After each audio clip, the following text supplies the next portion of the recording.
Alors, M. Darmanin n'étant pas là, je vais quand même m'adresser à lui et lui dire qu'il ne manque pas de culot. Adresser ce dimanche une lettre aux professionnels de justice pour réfléchir ensemble aux prochaines réformes, ça ne manque pas de soupe, c'est vrai. Parce que qui imagine encore que vous allez les écouter ? Depuis des mois, vous vous préparez à passer en force sur ce texte sur la justice des mineurs. L'ensemble des corps de métier de la justice vous a alerté sur sa dangerosité, mais vous les piétinez. Des barreaux ont alerté sur les atteintes aux droits fondamentaux des enfants. Des bâtonniers et bâtonnières vous ont mis en garde sur les contradictions avec la Convention internationale des droits de l'enfant et même notre propre Constitution. Les juges des enfants, les éducateurs ont manifesté des semaines durant et je salue leur détermination. Tous dénoncent des dispositions brutales, inutilement répressives, démesurément dures.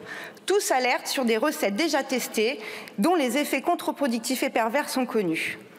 Vous êtes seul contre les acteurs de terrain et toutes les chevilles ouvrières de la justice de notre pays. Vous étendez la comparution immédiate aux enfants de 16 ans. Monsieur le ministre, monsieur le rapporteur, ces audiences durent en moyenne moins de 30 minutes et elles aboutissent à une incarcération dans 70% des cas. Une telle procédure vous semble-t-elle digne de notre justice? Une audience bâclée, expéditive, qui jette des enfants en prison en 30 minutes. Vous attaquez le principe cardinal de notre justice, l'atténuation de peine pour les enfants.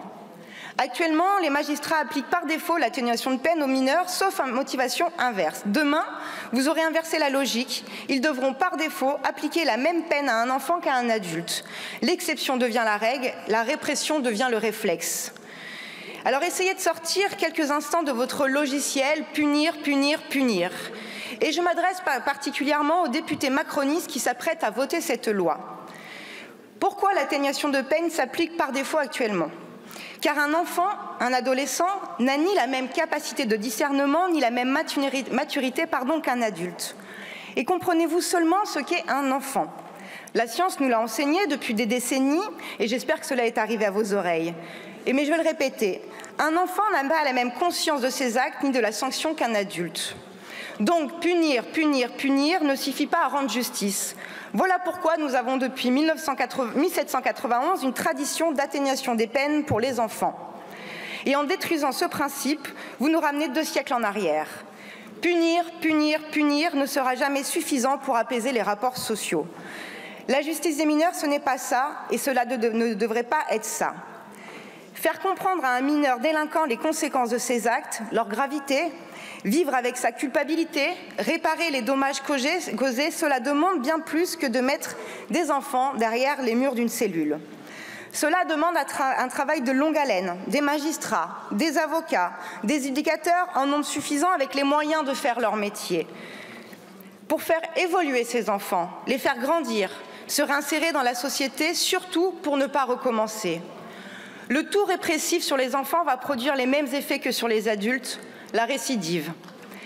L'incarcération, l'abandon de ces adolescents dans les prisons françaises produira plus de délinquance, plus de crimes. Et vous mentez en affirmant que ce texte évitera des drames. C'est précisément l'inverse. Ce texte prépare les drames de demain. Mais je crois que là n'est pas vraiment votre sujet avec ce texte. Quand tu casses, tu répares, nous disait l'ancien Premier ministre au moment de présenter cette loi. Pour gouverner à coups de slogans trouvés sur ChatGPT, la Macronie est toujours au rendez-vous. Vous l'êtes beaucoup moins pour écouter les solutions des acteurs de terrain qui font la justice du quotidien. Si l'avis des professionnels ne vous intéresse pas, ce n'est pas parce que vous cherchez à améliorer la justice des mineurs, à la rendre plus efficace, plus juste, à réduire la récidive. Vous voulez juste votre réforme médiatique, celle qui vous permet d'exister dans la course à la surenchère répressive. Il faut dire qu'en plein congrès de vos amis de la droite républicaine, vous voilà en concurrence sur votre propre créneau politique avec le ministre Retailleau et son collègue M. Wauquiez. Eux aussi rivalisent d'idées les plus absurdes et les plus dangereuses les unes que les autres, quand elles ne sont pas tout bonnement reprises directement dans le programme du Rassemblement national. Et vous parlez de restaurer l'autorité de la justice.